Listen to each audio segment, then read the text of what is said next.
Okay, good evening po sa inyong lahat.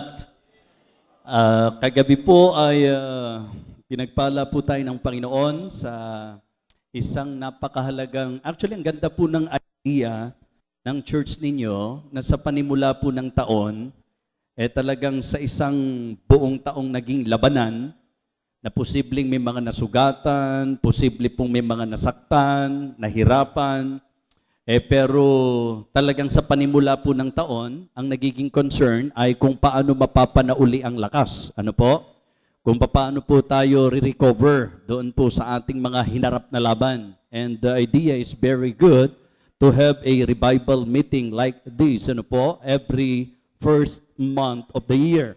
Kaya sabi ko, excited ako. Kaya kahit umaatake ho ang Diablo, talagang sabi ko, Lord, wag naman. Wag mo naman payagan na. So I'm not feeling well actually since yesterday.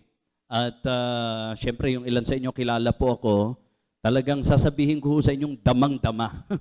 Talagang damang-dama po yung aking physical na kondisyon. Pero ang prayer ko sa Panginoon, especially sa mga kapatiran po natin, na alam nating nag-pray, very eager, and they really want to be blessed by the Word. So kaya sabi ko, Lord, wag mong payagan po na hindi po ako makatayo. At matindi po yung headache ko, ano ho? So, pero alam ko, ang biyaya ng Diyos ay sagana. God's grace is sufficient. Amen? Hindi lang sapat, sagana mga kapatid. Yan po ang biyaya ng Panginoon. At maraming beses na po na pinatunayan ng Panginoon yan. So, kagabi, ang tinalakay po natin para po sa revival ay usaping tungkol sa puso. Sapagkat yun ang issue sa revival yung heart, ano ho? Yung puso ng tao. Binigyan tayo ng pansin doon sa idea na baka hindi natin namamalayan, ang puso natin ay malamig na. Baka hindi natin namamalayan, ang puso natin ay nakakalito na. Hindi mo malaman kung malamig o mainit. Ano po? So, o kaya, callous heart na. So, it's either cold heart, okay, confused or confusing heart, and then callous heart. Kaya ang pinaka-the best, ayos natin yung puso natin. Kaya nga ang appeal natin, be careful with your heart. Kinuha natin, Kinuha natin doon sa idea po ng prayer ng psalmist, nung sinabi po niyang, search me, O God, and know my heart, try me and know my thoughts. And then sabi niya, and see if there be any wicked ways in me. Sana kagabi po, abang nakikinig tayo, ganun yung ginawa po natin. Yung bang pinasiyasat natin sa Diyos ang ating mga puso at tiningnan natin, if there be any wicked ways in me, and lead me in the way everlasting. So, nag-usap na tayo tungkol sa puso. Ngayon, ang pag-uusapan naman natin ay ang hindi po maitatanggi na napakalaking kinalaman sa pagsasakatuparan ng Diyos ng revival. And this is about the Word of God. This is about the work of God. Diba? I would like to share with you tonight the message of the Lord na ang pamagat po natin the effective work of the Word of God. Ang mabisa at subok na paggawa ng salita ng Panginoon. Alam nyo, para sa revival po, hindi po pwedeng gumawa ako ng kung ano-anong palabas dito para lang kayo ma-revive. Diba? Hindi po ako po pwedeng mag-imbento ng mga makataong hakbangin para kayo ma-revive.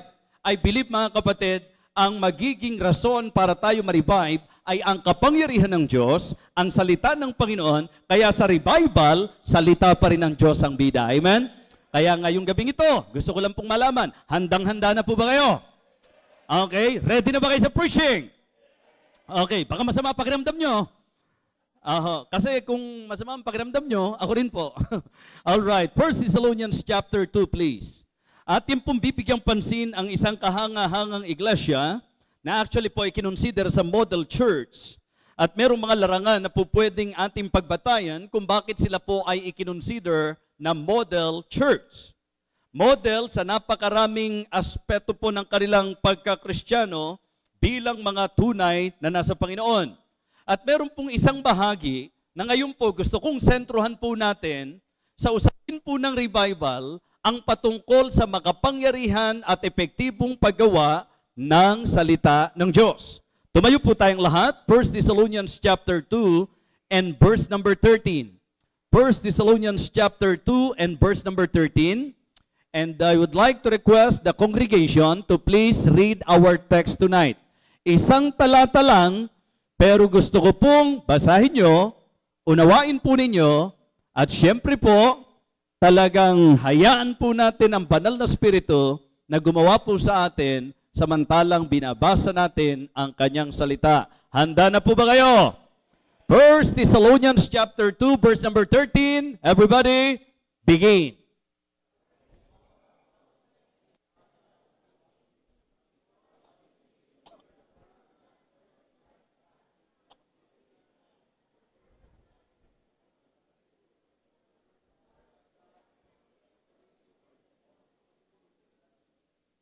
Okay, for the second time, hayaan nyo pong basahin ko po sa inyo.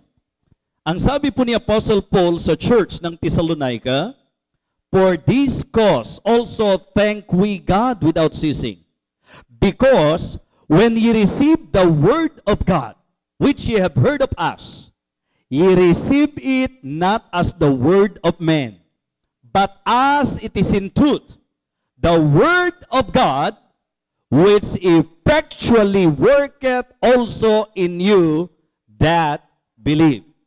Ang sabi po sa later part, the word of God, which effectually worketh also in you that believe. Kaya ang tatalakay natin, the effective work of the word of God. Let us come to God in prayer. Dakilang Diyos, aming Panginoon, puno po ang aming puso ng pasasalamat, ng pagpupuri sa iyo. Sapagkat naniniwala po kami, Panginoon, na ikaw ang tunay na pinanggagalingan ng lakas. Dakilang Diyos, aming Panginoon, muli mo po kaming kausapin sa pamagitan ng mensahe. May you rebuke all the works of the devil tonight. And please exalt your name in our midst. Lord, accomplish your will in the lives of the people. Use your word. And please, Lord, empower me. Bigyan mo po ako ng sapat na lakas upang magampanan ko po ang gawain ito not in the power of the flesh, but in the power of the Spirit. Lord, thank you so much. Alam ko po na muli mo pong papagtitibay ng iyong mga anak. Pagpapala po ang igawad mo sa amin. Muli po, Panginoon Diyos, sa iyong aming pagtitiwala. Sa pangalan po ng aming Panginoong Jesus. Amen. Amen. Okay, please be seated. Upo na po tayo. Very striking para sa akin yung sinabi ni Paul. Actually po, meron pong mga larangan na po pwede tayong sentruhan kung bakit ang church ng Thessalonica ay maikukonsider as a model church. I remember in one of my preachings, nakita ko po na sila po'y modelo sa idea po ng kung anong klaseng reputasyon meron po sila sa ministeryo ng Panginoon. Because of their godly reputation in the work of God. Yun po yung sinabi sa chapter 1, remembering without ceasing your work of faith, labor of love, and patience of hope. Ibig sabihin, yung record nila concerning the ministry, yung reputation nila, wow, ang ganda talaga. And then, yung pong reception nila sa salita ng Diyos. Kung paano nila tinatanggap ang salita ng Diyos. Yung regard nila sa mga lingkod ng Panginoon, how they regarded the man of God. So meaning, sa lahat ng areas ng kanilang buhay, makikita nyo po na ang church na ito kapuri-puri. And I believe, mga kapatid, kung bakit ang isang church o ang isang mananampalataya ay magkakaroon po ng tinatawag nating maayos na takbo ng pamumuhay, malaking-malaki po ang kinalaman ng salita ng Diyos. Amen? I believe, mga kapatid, yun po yun. Kung gusto mong maging matinong Kristiyano, kung gusto mong maging useful Christian, if you really want to be an instrument of God sa buhay mo bilang mananampalataya, laging importante po ang salita ng Diyos. Ngayon, meron po tayong comparison na po pwedeng mai-consider sa hindi ligtas at saka sa ligtas. Sa mga hindi ligtas, wala lang po ang salita ng Diyos. I remember in John chapter 8, the Lord Jesus Christ, when He confronted the Pharisees, yung mga Pariseo po, claiming na sila'y sa Diyos, at nagpapanggap at nag-aangkin na sila'y sa Diyos, the Lord Jesus Christ rebuked them, kung sa Diyos kayo, ba't di kayo nananampalataya sa salita ko? Kung sa Diyos kayo, pero parang hindi sapat sa inyo ang salita ko. So nangangahulugan, inaasahan po na pagka sa Diyos ka, sampalataya ka sa salita ng Panginoon. Kapag ka sa Diyos ka, sapat sa iyo ang salita ng Panginoon. Kaya ngayong gabi, huwag mong palabasing sa Diyos ka kung wala ang salita ng Diyos, wala kang pananampalataya at pagtanggap sa salita ng Panginoon. Amen? So yun ang kaibahan eh. Pagka unbeliever, kahit anong pangangaral ng salita ng Diyos, wala lang po yan. Pero pagka totoong mananampalataya, ginto ang bawat sandali na makakarinig tayo ng salita ng Panginoon. Amen? Yun ang ating joy. It is always our excitement. Kaya nga sabi ko po, may mga kaparaan ng tama sa pagtanggap ng salita ng Panginoon. We need to receive God's Word with readiness of mind and of heart. Kailangan pagtatanggap ka ng salita ng Diyos, handa ang puso mo. Diba? Naalala nyo po yung sa Acts 17, yung pinuri ng Panginoon sa pamagitan ni Pablo, when the Apostle Paul commended the Berean believer, considering na ang Thessalonica, ang galing na nila eh. Modelo na sila eh. Okay po sila eh. Pero in Acts 17 and verse number 11, yung Berea, nung nakita ni Pablo, ang sabi niya, now these were more noble than those in Thessalonica, in that how they received the word with all readiness of mind, and searched the scriptures whether those things were so. Yun ang magandang attitude natin eh. Pagka tayo po, mga kapatid, makikinig, para mapagpala ho kayo, kailangan tiyakin yung handa ang puso nyo. Make sure that every time you listen to the Word of God, your heart is ready. Yung pong ating puso ay handa. Matitisod ka lang kapag ka pupunta ka sa church na hindi po handa ang puso mo. Kailangan po may preparation every time na makikinig tayo ng mensahe. Amen? Yun ang reason kung bakit para sa mga Kristiyano piyesta lagi pagka may pangangaral ng salita ng Diyos. Diba? Lagi po nating kasiyahan yan. So, with ready heart and with ready mind, with rejoicing. Ibig sabihin, dapat pagka totoong Kristiyano, hindi po mukhang mga inapi habang nag-aaral ng salita ng Diyos. Pagka mga Kristiyano, talaga namang nagsasaya sa salita ng Panginoon. Diba? Yun po yun eh. Kaya nga sabi po ng Bible, pagka ikaw talaga Kristiyanong masaya at mapalad, ang iyong kagalakan ay nasa kautusan ng Panginoon. And His delight is in the law of the Lord, and in His law that He meditate day and night. Amen? Tapos ano pa ang sabi ng psalmist? I rejoice at God's word as the one who find great spoil. Meaning, ang treatment niya kapag po salita ng Diyos, daig pa niya ang nakasumpong ng maraming kayamanan. Meron pong tinatawag na rejoicing, meron pong tinatawag na readiness, at meron pong tinatawag na reverence. Amen? Mataas na paggalang. Mga kapatid, alam po ninyo, isa sa dapat medyo sinusuri natin pag nakikinig tayo ng salita ng Diyos, yun ang dahilan kung bakit dapat ang mga cellphones naka-off pagka may service. Dahil pagka may service, titiyakin ko sa inyo, kakausapin kayo ng Panginoon, hindi sa cellphone nyo. Hindi ite-text ng Panginoon sa inyo ang mensahe. No! Kaya pag nasa church kayo, mga kapatid, make sure na kayo po ay talagang konsentrado na ang pakikinggan nyo salita ng Panginoon. Mga kapatid, igalang po natin. Hindi yung kausap ka ng Diyos, nagsasalita ang Panginoon, hindi mo binibigay ang atensyon mo. Iparamdam natin na pag nakikinig tayo ng preaching, hindi lang si Pastor Freddy yan, hindi lang si Bishop Hernandez yan, hindi lang yung preacher yan. Every time na nakikinig tayo ng preaching, ang Diyos ang nagsasalita sa atin. At syempre, kung Diyos ang nagsasalita, matuto tayong igalang ang salita ng Panginoon. Diba? May mga pagkakataon po na kung saan nakakalungkot, may mga churches po ang gulo-gulo sa service. Diba? Minsan nag-uumpisa na kung ano-ano pa yung mga pinagagagawa. Lalo na po sa time ng preaching. Mga kapatid, para tiyak nyo po na maliwanagang makapangusap ang Panginoon sa inyo, igalang natin ang kanyang banal na salita. Amen? Oh, balikan niyo po yung teksto. Anong sabi niya? For this cause also thank we God without ceasing, because when ye receive the word of God, which ye have heard of us. Ito po yung idea, ha? Anong sabi niya? Ye receive it not as the word of men. Nagtataka lang ako, may mga mananampalataya nagagalit sa pastor sa preaching. Diba? Samantalang yung pastor, nagpipreach lang. Yung ipinapangaral niya, salita ng Diyos. Diba? Di sa Diyos ka magalit. Salita ng Diyos yun eh. Hindi kami po pwedeng tumayo na magsasalita ng gusto naming sabihin. Kaya sabi ni Pablo, oy, bilib ako sa inyo ha. Talagang nagpapasalamat ako sa Panginoon. Kasi kayo, nung tinanggap nyo yung salita ng Diyos na ipinangaral namin sa inyo, hindi nyo itinuring ito na parang salita lang ng tao, kundi salita ng Diyos na makapangyarihang gumagawa. The word of God, which effectually worketh also in you that believe. Amen? Diyan mo masusukat ang pagkamana ng palataya mo. Gumagawa ba ang salita ng Diyos sa iyo? Well, pag nag-usap tayo tungkol sa salita ng Diyos, we believe that the word of God is pure. We believe that the word of God is perfect.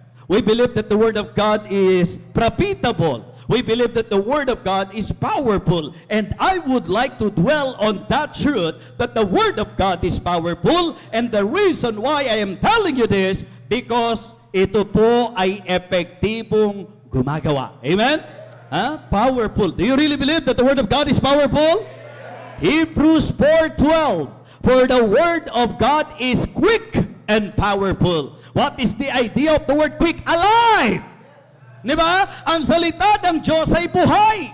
The Word of God is quick and powerful and sharper than any two-edged sword. Napakatalas, napakatalim. Meron nga hong isang pagkakataon eh. Sabi ko, hindi ba si Prophet Micaiah? Anong sabi niya? As the Lord liveth, even what my God saith, that will I speak. O di kita nyo ang tulis, I speak eh. Diba? As the Lord liveth, even what my God saith, that will I speak. Sabi ko, talagang ang tulis nito, I speak eh. Hindi lang pala sharper than any two-edged sword. I speak, mga kapatid. Pag ang salita ng Diyos ipangaral, tumutuhog talaga. Amen? O teka, baka I speak nga naisip nyo, ho? Ibig sabihin, itong mangangaral na ito, ang commitment niya, wala siyang ibang sasabihin, wala siyang ibang ipapangaral, kundi ang salita ng Diyos. At yan ang rason kung bakit ang mga mananampalataya, you should be thankful to God because your pastor is preaching the pure Word of God. Amen? The powerful Word of God. Mga kapatid, iniisip ko nga kundi sa makapangyarihang salita ng Diyos. Diba? Mararating ba natin ang narating natin ngayon? Diba? Salamat sa makapangyarihang salita ng Panginoon. So ngayon po mga kapatid, gusto ko na sa usaping mensahe natin ngayong gabi, kayo magsuri ng inyong mga sarili. Kasi pag tinanong ko kayo do you really believe that the Word of God is powerful? Ano sagot nyo? Mahina Parang hindi convincing Mga kapatid, yung pong kapangyarihan ng salita ng Diyos. Diba? Quick and powerful. Talagang, yun ang reason kung ba't hindi ko kaya talagang mag-preach ng hindi todo bigay. Kasi nahihiya ako nang ipipreach ko buhay na salita ng Diyos, tapos magpipreach ako ng walang kabuhay-buhay. Diba? Kaya kahit na parang sasabog ang ulo ko, gusto ko, bigay pa din. Oho, mga kapatid. Kasi para bumagay, diba? Kasi buhay na salita ang ipapangaral, kailangan buhay na ipapangaral. Amen? Okay, ngayon po, ito yung point. Ang salita ng Diyos ay dapat kakitaan natin ng epekto sa buhay natin. Alam niyo, nakakatakot na kalagayan, kung i-connect niyo po sa mensahe natin kagabi, ang nakakatakot na kalagayan, yung hindi ka na naaapektuhan ng mensahe. I believe, kung meron pong hindi healthy sign sa buhay ng isang mananampalataya, ito po yung hindi ka na naaapektuhan ng salita ng Diyos. Hindi po healthy sign yon. Dapat pag mananampalataya, laging apektado ng salita ng Diyos. Yung bang hindi ka mapapakali kapag kasalita ng Diyos ang ipinangaral, hindi pwedeng walang gagawin sa buhay mo. Hindi po pwedeng walang i-accomplish sa buhay mo. Tingnan niyo po ang sabi ng Isaiah. Isaiah chapter 55, please. Isaiah chapter 55. Verse number 10. All right? Kung nakita na po, for as the rain cometh down and the snow from heaven, and returneth not thither, but watereth the earth, and it maketh bring forth and bud, that it may give seed to the sower, and bread to the eater. Pansinin niyo po ho, ang verse number 10 ay pagpapakita ng isang larawan. Okay? Ito po ay paglalarawan ng tungkol sa salita ng Diyos. Na kung paano wika na ang patak ng ulan, okay? For as the rain cometh down and the snow from heaven, and returneth not thither, but watereth the earth, and it maketh bring forth and bud, that it may give seed to the sower and bread to the eater. Verse number 10, so shall my word be that goeth forth out of my mouth. Ano sabi niya? Ano po ang sabi? Yung salita raw po na lumalabas sa bibig ng Panginoon, it shall not return unto me. Amen. Every time na may preaching, hindi po pwede na ang salita ng Diyos ay babalik sa Kanya ng walang kabuluhan. Ang sabi ng Bible, it shall not return unto me void, but it shall accomplish that which I please, and it shall prosper in the thing whereto I sent it. That is the design of God. If you are a genuine believer, every time na makikinig ka ng mensahe, sa bawat mensaheng yun napapakinggan, one thing is sure, that the Word of God will accomplish something. Amen? Hindi po pwede. Like for example, ngayon, revival meeting tayo. Eh ano, ibig sabihin nung nag-revival meeting tayo, kung pag-uwi mo dito, hindi ka na-revive. Na-revise. Diba? So dapat may accomplish yung purpose. Ma-serve yung purpose. Kung nandito tayo for revival meeting, here are the words of God na ipinread sa atin, dapat i-accomplish nito yung talagang rason ng ating pagsasama-sama. So kaya, mga kapatid, gusto ko pong simulan na ang preaching ngayong gabing ito. Amen? Pwede na ba tayo magsimula sa mensahe? Matapos ang ating mahabang kwentuhan, di mag-preach na tayo ngayon. So, ano ang dapat epekto ng salita ng Diyos sa atin? Okay? Una po, every time na nakikinig ka ng salita ng Diyos, there should be a realization. Pag tayo nakinig ng preaching, ang isa sa dapat epekto nito, realization. Ano po yung realization? Yung naiintindihan mo. Diba? May naiintindihan ka. Meron kang na-realize. Walang kwentang nakinig ka ng preaching na wala kang na-realize. So every time na makikinig tayo ng mensahe, dapat pinauunawaan tayo ng Diyos na kung saan nakikinig ka at naisip mo, ay mali pala yun. Diba? Hindi pala okay yung ganitong ginagawa ko. Walang kwentang nakikinig ka ng preaching na hindi ka dumarating doon sa point of realization. Dapat pag bumasa ka ng Bible, dapat pag nakinig ka ng mensahe, dapat pag nakinig ka ng aral, dapat pag nagbasa ka, nag-aral ka ng salita ng Diyos, dapat ang epekto nito, realization. May naunawaan ka, meron ka napagtanto, meron kang napag-isip-isip. Amen? So kaya yung iba walang kwente, uma-attend pagkatapos nun wala. Bakit? Naging parang relihiyoso lang, nagsisimba lang, pero yung talagang purpose ng pagsisimba, yung pagpunta at dahilan kung bakit nagsimba, hindi ho nangyari sa buhay. Mga kapatid, anong silbi ng salita ng Diyos kung walang ipinaunawa sa'yo? Diba? Sana nung nakinig ka ng preaching, naisip mo na dapat pala talaga nagtatides ako. Dapat pala talaga, talikuran ko na yung kasalanan ko. Dapat pala talaga, hindi ako late umaate ng church. Dapat pala talaga, wag kong pabayaan ng pagtitipon. Dapat pala talaga, maglapit ako ng kaluluwa. Dapat pala talaga, igalang ko salita ng Diyos. Dapat pala talaga, pahalagahan ko ang pagtitipon. Dapat pala talaga, magbigay ako. Dapat pala talaga, maglingkod ako. Dapat pala talaga, tama ang puso ko sa bawat gagawin ko para sa Panginoon. Realization. Amen? Kumuha tayo ng isang example about the Word of God. Romans 12. Sige po, Romans 12. Tingnan niyo po ito, ho. Ang sabi po dito ni Apostle Paul, I beseech you therefore, brethren, by the mercies of God, that ye present your bodies a living sacrifice, holy, acceptable unto God, which is your reasonable service.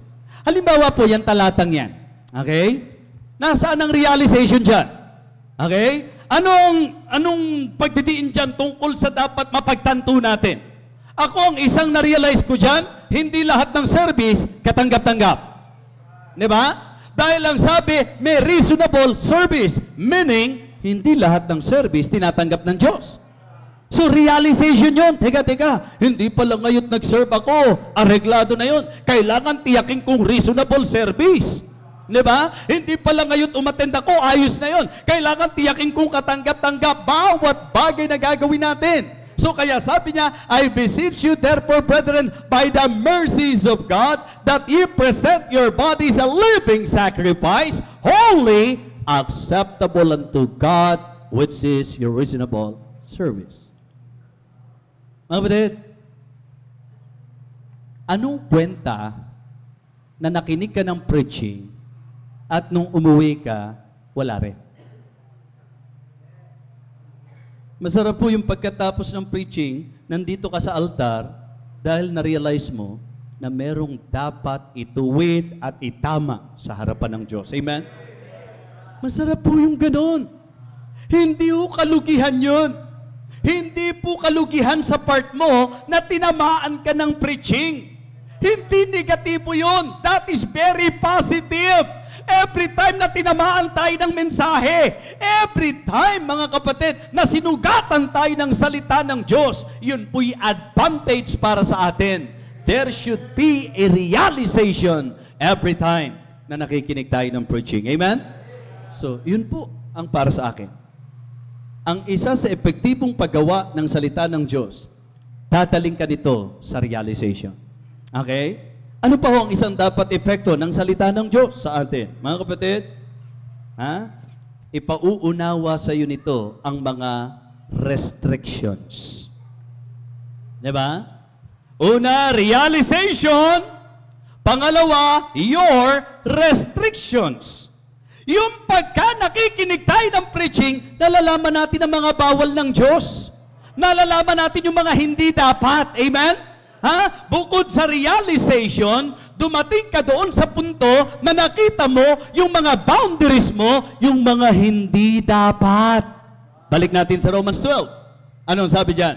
I beseech you therefore, brethren, by the mercies of God, that ye present your bodies a living sacrifice, holy, acceptable unto God, which is your reasonable service. Ang realization dyan, hindi lahat ng service katanggap-tanggap. Ang realization dyan, pwede palang nagsilbi, pero hindi tinanggap. Ano ngayon ang restrictions? Verse 2, and be not conformed to this world, but be transformed by the renewal of your mind, that you may prove what is good and acceptable and perfect will of God. So, ibig sabihin po, pag ikaw nakikinig ng salita ng Diyos, nalalaman mo kung ano ang mga bawal ng Diyos. Amen? Hindi po pwedeng walang bawal talaga eh. Meron po talaga, mga kapatid. Sabi ko nga kayo ba po pwedeng sa school ninyo, gawin nyo lahat ng gusto nyong gawin? Pumasok kayo sa oras na gusto nyo? Diba? Hindi. May mga restrictions. Bilang estudyante, merong mga hindi po pwedeng gawin ng mga estudyante. May mga bawal, merong mga policies, may rules, mga kapatid. You should know your restrictions, right? Now, in the Christian life, the same. Sabi ko nga kung ikaw nagtatrabaho, pwede ho bang kayo'y nagtatrabaho? Papasok kayo sa oras na gusto nyo. Pwede ho bang kayo nagtatrabaho? Lahat ng mga bagay na gusto nyong gawin, gagawin nyo lang. Hindi. May mga restrictions po yan. Ngayon, ang na-appreciate ko sa pag-aaral ng salita ng Diyos, nagiging malinaw sa atin kung ano hindi pwede. Tama po? Ha? Yung mga restrictions po natin. Di ba? Dapat maintindihan natin kung ano ang hindi po pwede at dapat sa mga mananampalataya. Mga kapatid, pag nakinig ka ng preaching at hindi mo na-realize, diba, ang mga bagay na dapat mong ma-realize at hindi mo nakita kung ano ang mga bawal ng Diyos sa iyo, ang mangyayari po, nagsasayang ka lang ng iyong panahon. Diba? Katulad po nun. Diba? Nag-serve. Naglingkod din naman kaya lang meron pong mga restrictions. Diba? Kailangan ko ipepresent mo yung sarili mo isang haing buhay. Diba? So meaning, meron pong panuntunan sa paggawa. Kaya nga sabi ko, kung Kristiyano po tayo, ang laki-laking bagay talaga na may Bible tayo. Amen? You should praise God because itong salita niya, gumagabay talaga sa atin, mga kapatid. Diba? So sabi ko nga, Psalm 119:105, Thy word is a lamp unto my feet and a light unto my path. Ang salita mo, O Diyos, ay ilawan sa aking mga paliwanag sa aking landas. Ibig sabihin po, yung salita ng Diyos, ang isa sa epektibong paggawa nito, maiintindihan mo ang dapat mong maintindihan at makikita mo ang mga bagay na hindi mo dapat gawin. Amen? Oho. Ang Bible, mga kapatid, hindi nyo maikakaila na naglalaman po yan ng mga do's and don'ts. Oho. When God created man, yun po ang operasyon ng Diyos. Sinabi ang lahat ng po pwedeng gawin. Di po ba? Pero sinabi rin po yung hindi dapat. Of all the trees of the garden, thou mayest freely eat. But of the tree of the knowledge of good and evil, huwag mong kakainin. So, may restrictions. Di ba? Ang 10 Commandments, meron pong restrictions. Kaya yung Bible, kailangan mong basahin yan dahil dyan mo makikita ang iyong mga restrictions. Hindi si pastor ang mahigpit. Hindi si pastor ang nagbabawal. Yung salita ng Diyos. Amen? Ngayon, kung hindi ka naman sa Diyos, di huwag kang paapekto. Halimbawa, hindi ka naman Kristiyano Di ba? Pero kung sinasabi mong Kristiyano ka, hindi naman pwedeng hindi ka naapektuhan. Kaya kung ako kayo, mag-isip-isip po tayo. Kristiyano ba talaga ako? Ba't parang hindi na ako tinatabla? Diba? Naalala niyo yung mga problema ng pastor? Mga miyembro na imbis na saluhin ang salita ng Diyos, iniilagan? Diba? Parang mas gusto pang yung iba lagi tinatamaan? Yung mga miyembrong ang galing-galing na tuwing nakikinig, halos lahat na isip niya, bagay kay kapatid do, ayos na ayos yung preaching kung nakarating lang siya. Diba? Yung mga ganon?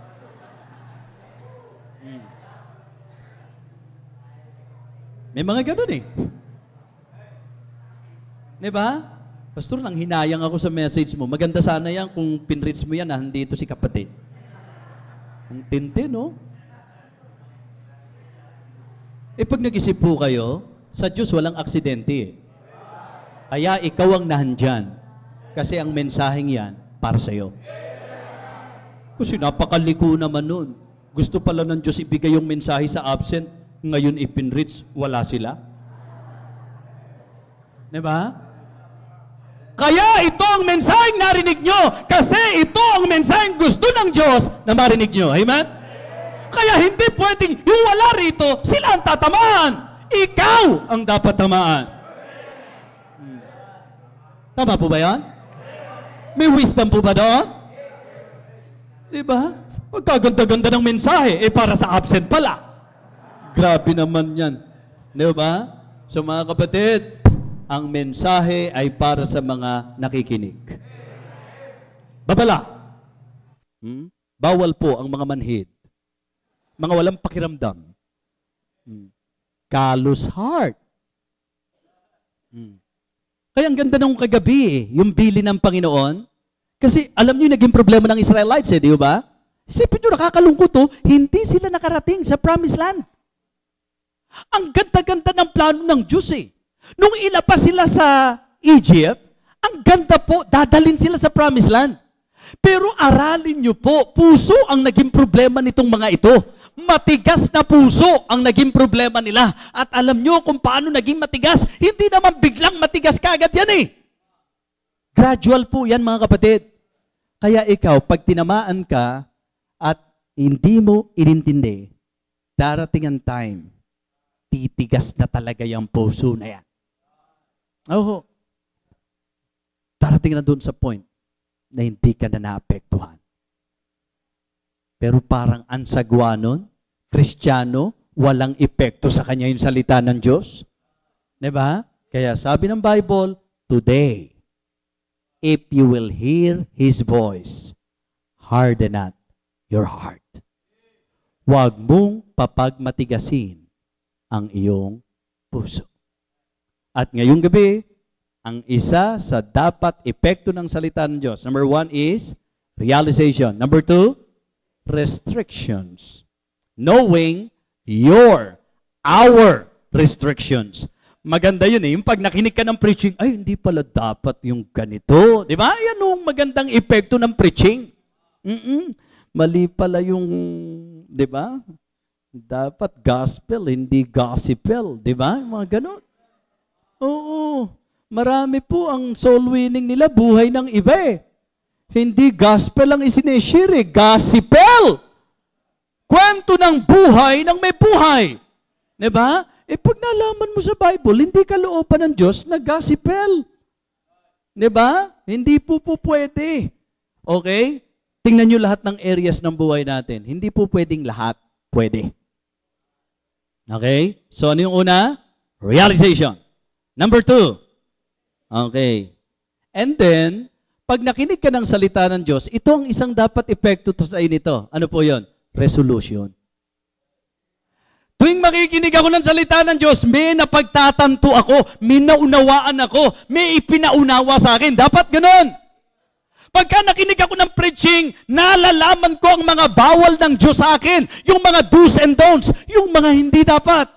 At pag nakinig ako ng preaching, dinadala ko nito sa isang kapasyahan. Amen? Resolution. Siyempre, after realization, resolution. Alam niyo po, yan ang malinaw na picture ng revival eh. Remember the prodigal son, di po ba? Yung prodigal son, nung dumating sa punto na natanto niya na walang kwenta ang buhay na malayo sa ama, ano naisip niya? Dapat bumalik ako. Di ba? Yun ang napagtanto niya eh. Na-realize niya na kahit anong yaman mo pala, pag lumayo ka sa Diyos, anong mangyayari sa iyo? Just try to imagine. Gaano siya kasagana? Uy, lahat kinuha eh. Yung manang para sa kanya, di ang yaman-yaman niya. Diba? Ano mang yaman mo paglayo mo sa Diyos, maniwala ka sa akin, mauubos yan. Diba? Kaya hindi tayo po pwede mabuhay ng malayo sa Diyos eh. Hindi po pwedeng Kristiyano ka, lalayo ka sa Diyos. Nako, hindi po mag-work, mga kapatid. Ang isang bagay na tiyak like the prodigal son, kasaganaang meron ka sa isang iglap, po pwedeng wala lahat yan. So gusto ko lang kunin yung picture, na ang isang tao na dumating sa punto ng realization, dapat ang maging kapasyahan nito ay ang pagbabalik loob. Yung iba po, na-realize na eh. Nagmalaki pa eh. Diba? Nakita mo na ang dahilan kung bakit ka nagkaganyan eh. Nakita mo na ang reason kung bakit tayo napariwara. Anong gagawin natin? Diba? So mga kapatid, mga minamahal, gusto ko pong sabihin sa inyo na ang epekto ng salita ng Diyos, dapat gagawin mo ang tamang kapasyahan. Iyahatid ka nito sa isang tamang pagpapasya. Resolution. Sabi niya, babalik ako sa ama ko. Kasi kung tutuusin siya nga, kahit alipin lang niya merong sapat at nakakakain ng maayos Pero ako, kita mo, anak ako, pero ganito buhay ko. Di ba? Yun ang na-realize niya. Sabi niya, kaya ang susi, babalik ako sa Diyos. Mga kapatid, alam niyo po, napakalaking bagay kapag yung salita ng Diyos, hahayaan po nating gumawa sa buhay natin. Opo. Ang sabi po dito sa talata natin, di ba? For this cause also thank we God without ceasing, because when you receive the word of God, which ye have heard of us, ye receive it not as the word of man, but as it is in truth the word of God, which effectually worketh also in you that believe. Ano ang dapat nagawa ng salita ng Diyos sa iyo? Pastor, pag nakinig po ako ng preaching, may nare-realize ako. Pag nakinig po ako ng preaching, nalalaman ko ang mga bawal ng Diyos sa akin. At alam niyo po mga kapatid, ang epekto dapat ng salita ng Diyos ay ang pagluhod dito sa altar upang maghatid sa Diyos ng kapasyahan na anuman po ang ipinaunawa ng Panginoon sa atin, magpapasya tayo na ito po ay isusuko natin sa Diyos at gagawin na po natin ang mga bagay na nais ng Diyos natin gawin. Amen? Yun ang i-resolve mo sa puso mo. Sabi ko nga sa maraming bagay po eh. Kaya nga sabi ko, alam nyo, kung naiisip lang ng mga Kristiyano, na kung meron talagang mga pinagpala, tayo yun eh. Diba? Ha? Just try to imagine kung gaano ho tayo pinagpala ng ating Panginoon. Diba? At ewan ko sa inyo, pero sa nakikita ko po, kung merong talagang laking blessing sa buhay natin eh, yung may salita ng Diyos na nasa sa atin eh. Kasi dito hindi ka mangangapa eh. Tiyak po ito eh. Amen? Ha? Sigurado po ito mga kapatid eh. Hindi ka magbabakasakali dito eh. Talagang tiyak, definite. Pagkasalita ng Diyos, definido po yan mga kapatid. Kaya nga sabi ko po, para tayo ay makatiyak na tayo'y katanggap-tanggap sa Diyos, make sure that everything na gagawin po natin ay nakatuntong dito sa aklat na ito. Amen? Mga kapatid, nasa revival meeting tayo. Ang maganda hong isipin natin ngayong gabi, kamusta po epekto ng salita ng Diyos sa inyo? Tinatablan ba tayo? May effect po ba mga kapatid? Dinadala ba tayo nito sa realization? Ipinauunawa ba nito sa atin ang ating mga restrictions? At inihahatid po ba nito tayo sa resolution? Sa kapasyahang gawin kung ano ang kalooban ng Diyos sa atin. Mga kapatid, itong revival meeting natin na ito, ang magandang maging panahon na tayo po'y pupunta sa altar para po ilapit natin sa Diyos ang mga bagay na dapat ilapit natin sa Kanya. Pag inalam niyo po itong kalagayan ng Thessalonica, alam niyo po ba kung gaano naging mahirap para sa kanila ang pagpasok ng salita ng Diyos? Diba? Grabe po. Tingnan nyo saglit. Sa chapter 2, verse number 1. 1 Thessalonians chapter 2, verse number 1. For yourselves, brethren, know our entrance in unto you, that it was not in vain. But even after we had suffered before and were shamefully entreated, as you know, at Philippi, we were bold in our God to speak unto you the gospel of God with much contention. Mga kapatid, sila yung larawan ng isang gawain na yung salita ng Diyos hindi ganun kalaya. Merong matinding labanan. Pero mga kapatid, hindi ko kasi po pwede na matalian ang salita ng Panginoon. So sapagkat ang salita ng Diyos ay napakahalaga. Kaya mga kapatid, ito ang naging commendation ni Apostol Pablo sa kanila. Mahirap ang pagpasok ng salita ng Diyos, pero tuwan-tuwa ako sa inyo. Nagpapasalamat ako sa Diyos sapagkat kayo, tinanggap nyo ang salita ng Diyos na narinig nyo sa amin na hindi parang salita ng tao, kundi salita ng Diyos na gumagawa sa inyo ng mga nagsisampalataya. Amen? Mga kapatid, gumagawa ba ang salita ng Diyos sa iyong buhay? Yun po ang inaasahan ng Panginoon. Ulitin ko, pag unbeliever ka, naiintindihan ko, walang epekto ang salita ng Diyos sa'yo. Pero kung sinasabi mong believer ka, malulungkot ako kung hindi ka naaapektuhan ng salita ng Diyos. Hindi po kalugihan na tayo ay tamaan. Hindi po negatibo kung tayo'y masasaktan. Ang mahalaga po, dalhin tayo ng salita ng Diyos sa kapasyahan na atin pong itutuwid ang dapat ituwid natin sa kanyang harapan. I-connecta po natin kagabi. Search me, O God, and know my heart. Try me and know my thoughts. Listen. And see if there be any wicked ways in me. Mga kapatid, maganda pong pasiyasat tayo sa Diyos ngayong gabi.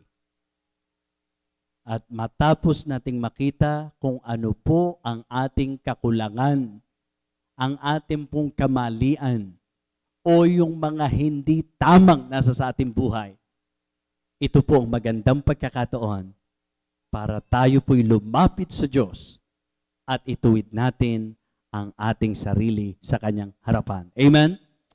Yan ang dapat epekto ng salita ng Diyos sa bawat isa sa atin. Kaya para sa akin, blessing na tayo'y naaapektuhan ng salita ng Diyos. Amen? Yumuko tayong lahat at pumikit. Sige po, magbulay po tayo. Sa mensaheng ito na ating napakinggan ngayong gabi, magkaroon po tayo ng pagbubulay, mga kapatid. Yumuko po tayo, pumikit po tayo. Naniniwala tayo na ang salita ng Diyos ay makapangyarihan. Naniniwala po tayo na ang salita ng Diyos ay kapaki-pakinabang. Naniniwala po tayo na ang salita ng Diyos ay dalisay. Pero nung ibig sabihin ng lahat ng ito, kung hindi po tayo naapektuhan, ngayong gabing ito, ang revival meeting ay pagkakataon upang makinig tayo ng mensahe sa pagnanais ng Diyos na tayo ay magkaroon ng panibagong sigla at lakas. Kapuri-puri po ang church ng Thessalonica sapagkat ang naging pagtanggap nila sa salita ng Diyos ay talagang salita ng Diyos. At ang kapahayagan nito ay ang makapangyarihang paggawa ng salita ng Diyos sa kanila bilang mananampalataya. Ngayong gabing ito, kapatid, ikaw ay kinilos ng Diyos. Merong ipinaunawa ang Panginoon sa iyo. Marahil pinakita ng Diyos sa iyo ang iyong pagkukulang. Merong kang na-realize na kakulangan mo sa Diyos. Ngayong ikaw ay nakinig ng kanyang salita. Naintindihan mo kung anong mga bawal ng Diyos. Mga hindi dapat. At gusto mong gumawa ng kapasyahan na sa kanyang harapan, ituwid ang bagay na ito.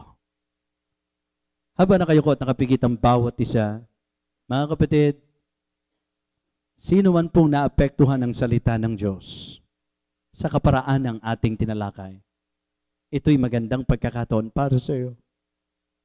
Huwag mong tingnang mababaw ang pagkukulang mo sa Diyos. Magandang tayo po ay humarap sa Diyos ng may mababang puso, nagsisising kalooban, sa ipinaunawa po niya sa ating kakulangan.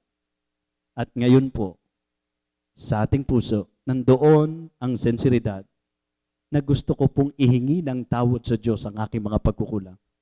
At nais ko pong humingi ng lakas sa Diyos upang maituwid ang mga bagay na dapat ituwid ko sa kanyang harapan. Marahan po kayong tumayo at pumunta sa altar ng Diyos. Salamat po. Sige po, whatever it is. Sige po. If God is talking to you, kung ang banal na spirito po ay nagdudulot ng conviction, Pastor, tama po. Pastor, eksakto po. Tama po na bawat panahon at pagkakataon na makikinig ako ng mensahe, dapat may nare-realize ako. Dapat naintindihan ko kung ano mga hindi dapat sa harapan ng Panginoon. At dapat meron kang kapasyahan, kapatid.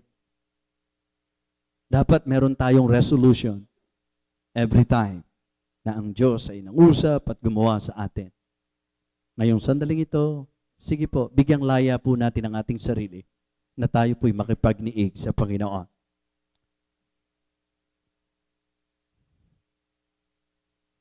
Nakikinig po siya sa atin ngayong gabi.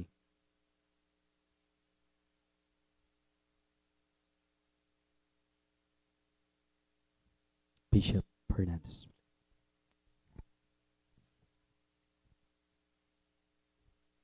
Patuloy po ang ating paanyaya. Salamat sa salita ng Panginoon na ating napakinggan ngayong gabi.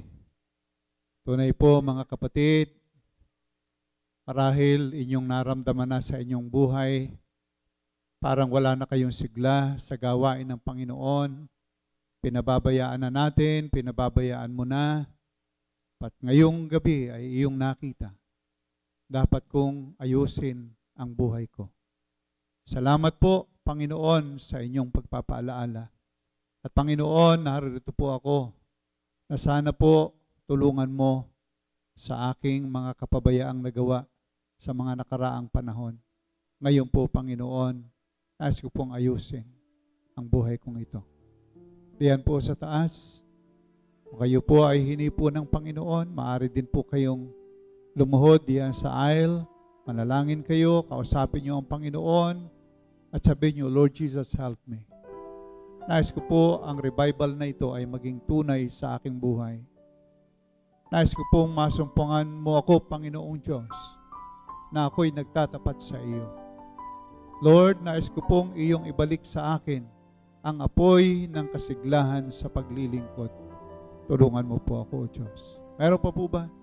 Isang magulang, isang ina, isang ama, isang anak. Lord, narito po ako. Tulungan mo po ako.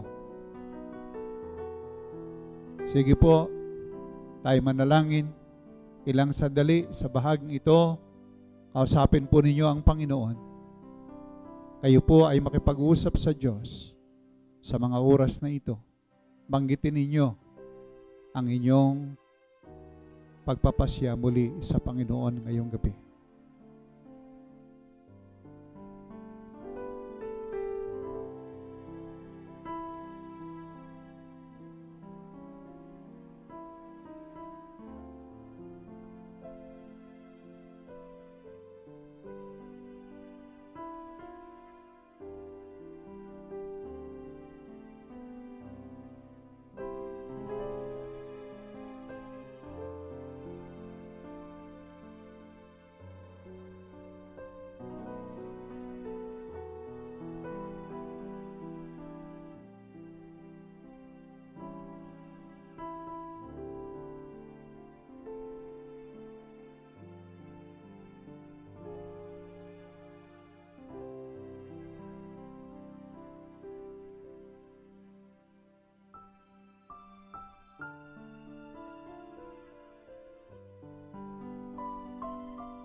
Tayo po'y manalangin.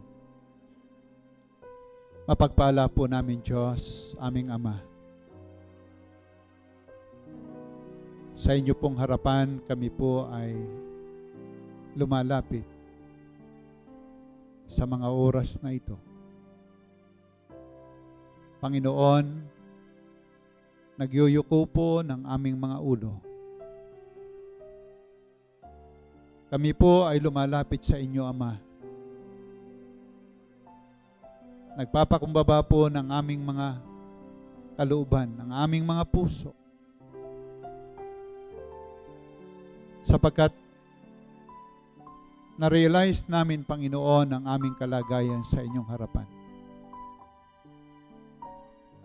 Panginoon namin Diyos, tulungan mo nga po kami. Tulungan mo po ang bawat Diyos sa amin na sa mga katotohanang amin pong napakinggan ay tunay na ito po ay aming yakapin sa aming buhay. At amin pong gampanan sa aming buhay sapagkat kami nga po'y inyong mga anak. O aming Panginoong Diyos, kumilos po kayo sa puso namin. Inyong nakikita ang kalagayan po namin sa inyong harapan. Nakikita mo po na wala na po yung aming dating sigla. Yung aming init ng paglilingkod ay nawala na. But Lord, ngayong gabi, amin pong nakita ang aming sarili. Katulad po ng sinasabi ng mensahe ngayong gabi. At kami po, O Diyos, ay nadirito at umaharap nga po sa inyo. Inilalapit po namin, Ama, ang aming mga sarili. Inyo po kaming tulungan. Huwag mo po, Panginoon, kaming hayaan na patuloy na manglamig sa aming pananampalataya. Sa halip, kami po, O Diyos, ay inyong hipuin upang muli po ay tumayo, tumindig at gampanan po namin ang inyong banal na kalooban. Akin po, Panginoong, idinadalangin ang inyong Santong Espiritu ay kumilos po sa aming buhay, sa aming mga isipan, sa aming mga kalooban, sa aming mga pagpapasiya, upang muli, Panginoon, sa gabing ito, mula pa po kahapon, Panginoon, ay tunay na amin pong muling maitama sa inyo ang aming direksyon ng buhay, ang aming mga kaisipan, ang aming mga pagpapasiya. At Panginoon, nawa nga po kami ay maging tunay na instrumento ng pagpapalaganap ng inyong salita. Tunay na maging instrumento ng kasiglahan ng aming iglesia. Tunay na maging instrumento ng kalakasan ng amin pong pagmamahalan bilang magkakapatid sa inyo. O aming Panginoong Diyos, tulungan mo po kami. At ngayon nga po, naririto po ang inyong mga anak ay nakaluhod. Kayo po, O Diyos, ang aming inaasahan na kami po inyong tutulungan. At aming Panginoon, ngayong gabi, amin din pong idinadalangin ang amin pong tagapagsalita. Patuloy mo po siyang gamitin. Lord, inyong alaman na siya merong dinaramdam sa kanyang lupang katawan. Hipuin mo po aming Panginoong Diyos. Pagalingin mo po. At sa araw po ng bukas ay muli mo pong gagamitin para hamunin kami sa amin pong pananampalataya sa inyo. At Ama, ang lahat ng ito ay aming ibinibigay sa inyo, ang pagpapasalamat at ang kapurihan. At hinihingi po ang lahat ng ito sa dakilang pangalan ng inyong anak, ang Panginoong Hesus. Amen at amen.